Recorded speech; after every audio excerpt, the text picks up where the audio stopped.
ప్రస్తుతం ఉభయ తెలుగు రాష్ట్రాల్లో ఉన్నటువంటి జనాభా లెక్కల ప్రాతిపదికన చూస్తే 10% మంది ఉన్నటువంటి మహమ్మదీయ మైనారిటీ వర్గం ఏదైతే ఉందో, అలాగే వారిచ్చేటువంటి జనాభా లెక్కల ప్రకారం 5% అంటారు, 8% అంటారు, మరెంతో తెలియదు. మొత్తం మీద మిగతా వర్గాలు ఒక 10% ఉంటే హిందువుల యొక్క శాతం గణనీయంగా 80% ఉందని వారే జనాభా లెక్కల ప్రాతిపదికన వారు ప్రకటించడం జరిగింది. రెండు ప్రభుత్వాలు. ఈ రెండు ప్రభుత్వాలకి మా విజ్ఞప్తి ఏంటంటే, ఈరోజు 10% ఉన్నటువంటి మహమ్మదీయ వర్గానికి ఒకప్పుడు రాజశేఖర్ రెడ్డి గారు ప్రత్యేకమైనటువంటి హజ్ టెర్మినల్ ఒకటి పెట్టి వారికి రాయితీలు ఇచ్చి వారు మక్కాకి వెళ్ళడానికి అన్ని ఏర్పాట్లు చేశారు. ఇప్పుడు అది నిర్వర్తిస్తున్నారు కూడా, దాన్ని కొనసాగిస్తున్నారు. మేము అడిగేది ఏంటంటే, 80% ఉన్న హిందువులు మీకు అక్కర్లేదా? వాళ్ళ బాగోగులు చూడాల్సిన బాధ్యత మీకుందా లేదా? మేమేం కోరుకుంటున్నాము, మేము ఇక్కడి నుంచి తిరుపతి వెళ్ళాలంటే, లేదా కాశీ వెళ్ళాలన్నా, లేదా అమర్నాథ్ వెళ్ళాలన్నా, లేదా కైలాస మానస సరోవరం వెళ్ళాలన్నా, ఇది మా అందరి జీవితంలో ఒక ప్రత్యేకమైన కోరిక. దాన్ని గుర్తించాల్సిన బాధ్యత ప్రభుత్వం మీద ఉంది. ఎందుకనంటే, మేమేమి ప్రభుత్వం సొమ్ము మాకు ఇవ్వండి అని అడగట్లే. మా ద్వారా కప్పం కట్టించుకుంటున్నారు మీరు. హిందువులు కప్పం కడుతున్నాం మీకు. ఏ మహమ్మదీయ వర్గము మీకు కప్పం కట్టట్లేదు, ఏ క్రైస్తవ వర్గము మీకు కప్పం కట్టట్లేదు, ఏ మిషనరీస్ కట్టట్లేదు. వాళ్ళకి మీరు చాలా రాయితీలు ఇస్తున్నారు. వాళ్ళ పట్ల మీరు చూపించేటువంటి ఈ ప్రేమ, ఓటు బ్యాంకు ప్రేమని మా పట్ల మీరు వీళ్ళు చేసినా చేయకపోయినా ఓట్లు వేస్తారు, ఎవరి కోసం వేయరనేటువంటి ఒక నిర్లిప్త ధోరణి మానుకోవాలి. మా పట్ల ఖచ్చితంగా మేం కట్టే కప్పానికి ఒక రేషియో మీరు తీసి, హిందువులు ఎవరైతే అట్టడుగు వర్గాల వాళ్ళు ఎవరైతే డబ్బులు పెట్టుకోలేరో, తిరుపతి వెళ్ళాలనుకున్న వాళ్ళకి, కాశీ వెళ్ళాలనుకున్న వాళ్ళకి, అమర్నాథ్ వెళ్ళాలనుకున్న వాళ్ళకి, కైలాస మానస సరోవరం వెళ్ళాలనుకున్న వాళ్ళకి ఒక ప్రత్యేక విభాగం ప్రభుత్వం నుండి ఏర్పాటు చేయాలి. ఆంధ్ర ప్రభుత్వం కానీ, తెలంగాణ ప్రభుత్వం కానీ. అలాగే అక్కడ అమర్నాథ్లో కానీ, కైలాస మానస సరోవరం కానీ, ఇది రెండు కొద్దిగా ప్రమాదము గురయ్యేటువంటి స్థలాలవి. వాతావరణ పరంగా, భౌగోళికంగా, అలాగే అక్కడ అన్ని రకాలుగాను ఇబ్బందులు ఎదురవ్వచ్చు.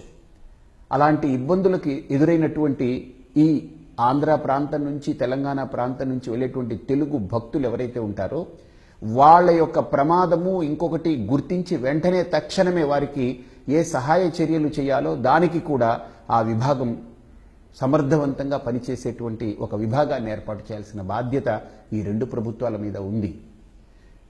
మా దేవాలయాలు పైన మీ పెత్తనం, మా దేవాలయాల యొక్క వ్యవహారం అంతా మీ చేతుల్లోనే ఉంది. మా దేవాలయాల యొక్క భూములు మీ చేతుల్లోనే ఉన్నాయి. మీ ఇష్టారాజ్యంగా ఎవరికి కావాల్సింది వాళ్ళకి పంపిణీ చేస్తారు. మా దేవాలయాల యొక్క మాన్యాలు కానీ వీటి గురించి అడగడానికి మా గొంతు నొక్కేస్తారు. మేము అడగకూడదు.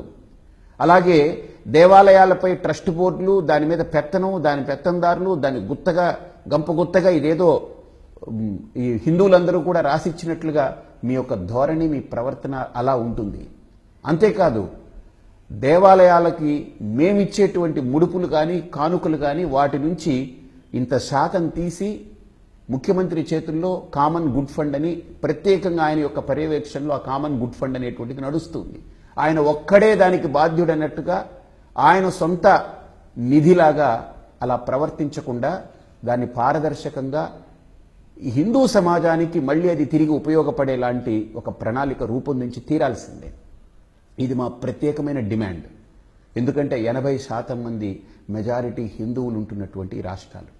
ఈరోజు యూపీలో కైలాస మానస సరోవరం వెళ్ళడానికి ఒక ప్రత్యేక విభాగం ఏర్పాటు చేసి హిందువులందరూ కూడా ఎవరైతే కైలాస మానస సరోవరం వెళ్లాలనుకుంటున్నారో వాళ్ళ యొక్క జనాభా లెక్కల ప్రాతిపదికన వాళ్లకున్న పాస్పోర్ట్లు వాళ్లకున్నటువంటి వ్యవస్థ అంతా చూసి వారు ఏ రకంగా ఉన్నారు, ఆర్థికంగా పుష్టిగా ఉన్నారా, లేకపోతే వాళ్ళని ఏ రకంగా మనం ఆదుకోవాలని వారికి ఇచ్చే నామమాత్రపు ధనాన్ని రెట్టించి ఈరోజు ₹1,00,000 చేశారు.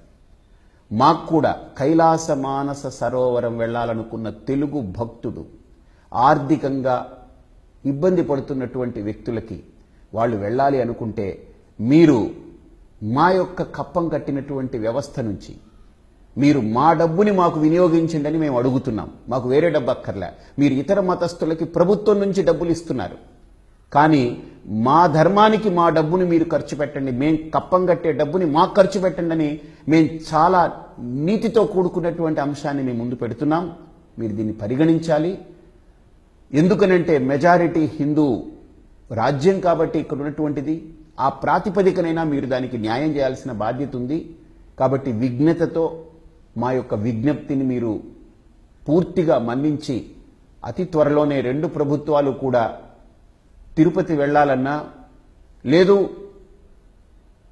కాశీ వెళ్లాలన్నా అలాగే అమర్నాథ్ వెళ్లాలన్నా కైలాస మానస సరోవరం ఇది ప్రతి హిందూ భక్తుడి యొక్క దీర్ఘకాలిక వాంఛ ఉంటుంది. వాళ్ళకి సహకరించేలా ఒక టెర్మినల్ అంటే ఎయిర్పోర్ట్లో కానీ అలాగనే బస్సు రవాణా సౌకర్యం ఉన్నటువంటి బస్టాండ్లో కానీ రైలు రవాణా సౌకర్యం ఉన్నటువంటి రైల్వే స్టేషన్లో కానీ దీనికి సంబంధించినటువంటి ప్రధానమైనటువంటి ఒక విభాగాన్ని ఏర్పాటు చేసి వాళ్ళకి కావలసినటువంటి సహాయక చర్యలని ఏర్పాటు చేయడంలో కూడా అప్రమత్తంగా ప్రభుత్వం ఒక మంచి ప్రణాళిక రూపొందించి ప్రకటించాలని హిందూ సమాజం తరపు నుంచి మేము డిమాండ్ చేస్తున్నాము. ఇది తక్షణమే ప్రభుత్వము మా యొక్క విజ్ఞప్తిని మీరు చులకనగా చూడకండి. ఖచ్చితంగా ఉత్తరప్రదేశ్లో ఈరోజు ఏదైతే హిందువుల యొక్క భావజాలానికి ఒక పీట వేశారో మీరందరూ కూడా దాన్ని దృష్టిలో పెట్టుకుని గుర్తుంచుకుని చేయగలిగితే బాగుంటుంది. ఇది తప్పనించి మీరు ఎవరికి ఇచ్చుకుంటారో మాకేం బాధ లేదు. మీరు ఏ మతానికి ఏం చేసుకున్నా అది మీ యొక్క విధానము, మీ యొక్క వైఖరి. కానీ మా హిందూ ధర్మం పట్ల మాత్రం మీరు వివక్ష చూపకండి, చులకన చేయకండి. మా అందరి పట్ల మీరు పూర్తి బాధ్యతాయుతమై ప్రవర్తిస్తారని మనస్ఫూర్తిగా విశ్వసిస్తున్నాము. దీని పట్ల ప్రభుత్వాలు 2 త్వరగా స్పందించకపోతే ఈ డిమాండ్ని రాష్ట్ర స్థాయిలో 2 రాష్ట్రాల్లో ప్రతి హిందువు దగ్గరికి చేరవేసి ప్రతి హిందువు దీనిపై ఆలోచించే విధంగా కార్యాచరణ కూడా రూపొందిస్తామని మీకు తెలియజేస్తున్నాం.